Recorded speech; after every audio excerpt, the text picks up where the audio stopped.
मुझे पता नहीं मैंने मेरे 6 साल के बच्चे के लिए ये खिलौना क्यों खरीदा। It was a teddy bear. It was a talking teddy bear. जब उस टेडी बेयर के पीछे का बटन दबाया जाता था तब उस टेडी बेयर से आवाजें निकलती थी। It had 4 phrases. Hi, how are you? तुम बहुत क्यूट हो। Okay bye, I am sleeping now. और आखिर वाला, कम ऑन लेट्स प्ले। मेरे बच्चे ने उस टेडी बेयर का बटन जैसे हजारों बार प्रेस किया होगा। मुझे ये चारों भी फ्रेज अच्छे से याद हो गई थी। मैं कह सकता हूँ ये खिलौना मेरे लिए बहुत ही ज्यादा इरिटेटिंग हो गया था। जब भी मेरा बच्चा वो खिलौना लेके खेलता था वो खिलौना जोर जोर से आवाज करता था एंड इट वॉज इरिटेटिंग। मुझे रिलीफ फील हुआ जब कुछ 1 महीने बाद उस खिलौने की बैटरीज डेड हुई। और सबसे अच्छी बात ये थी कि मेरा बच्चा वो खिलौना लेके मेरे पास रोते हुए नहीं आया कि ये खिलौने की बैटरीज चेंज कर दो। जैसे ही उसकी बैटरीज खत्म हुई मेरे बच्चे ने उस खिलौने से खेलना छोड़ दिया। मैंने उस खिलौने को टॉय बकेट में डालने के लिए उठाया तब उस खिलौने के स्पीकर से आवाज आई, क्या तुम्हें याद है जब मैं तुम्हारा बच्चा हुआ करता था? मैं डर गया। मैंने वो खिलौना जमीन पे गिरा दिया। मैंने अपने पैर से उस खिलौने को पोक किया। मैंने वो खिलौना उठाया और पीछे वाला बटन दबाया। नथिंग, कोई भी आवाज नहीं आई। स्टिल आई वॉज श्योर कि मैंने वो आवाज सुनी है। मैंने मेरे बेटे को बुलाया। मैंने उसको पूछा क्या कभी इस खिलौने ने वियर्ड वॉइसेस या फिर कुछ अजीब बात कही है। तभी मेरे बच्चे के एक्सप्रेशंस काफी अजीब से थे। वो थोड़ा सा एक्साइटेड और थोड़ा सा डरा हुआ भी लगा। उसके एक्सप्रेशंस ऐसे थे जैसे कि मैंने कोई ऐसी चीज पूछ ली हो जिससे मैं कुछ एक ट्रूथ अनकवर करने वाला हूँ। वैसी चीज, ऐसी चीज जो वो मुझे कहना चाहता है लेकिन कह नहीं पा रहा था। मेरे बच्चे ने वो खिलौना लिया और किचन में जाके रख दिया ताकि वो हमारी बातें ना सुने। वो वापस लिविंग रूम में आया।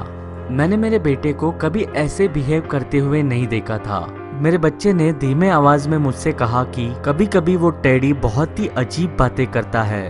वो कहता है कि वो हमें मार देना चाहता है। मैं ये बात आपको बताने से डर रहा था।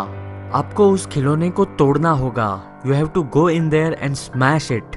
मैं अपने बच्चे को कामनेस और लॉजिक सिखाना चाहता था and that meant not breaking a non living thing just because of fear. मैंने उसे एक्सप्लेन किया जो आवाजें उस खिलौने से आती है जो कि वियर्ड और अजीब है, वो किसी की तो आवाज है फैक्ट्री से जो हमारे साथ बैठ के प्रैंक खेल रहा है और ये खिलौना हमें सबूत के तौर पे चाहिए होगा। लेकिन मेरे बेटे के आंखों में जो फियर था वो देख के मुझे पता चल रहा था कि वो मुझे बिलीव नहीं कर रहा है। हम दोनों भी किचन के अंदर गए।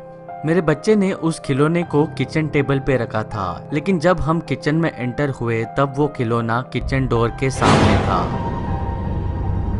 मेरा बच्चा पूरी तरह डर गया। मैंने उसे एक्सप्लेन किया शायद उसने खिलौना यहीं पे रखा होगा और तभी उस खिलौने से एक आवाज निकली जो कि काफी वियर्ड और डरावनी थी। मेरा बच्चा रोने लग गया, चिल्लाने लग गया। My lower part of brain kicked in. मैंने उस खिलौने पे पैरों से वार किया।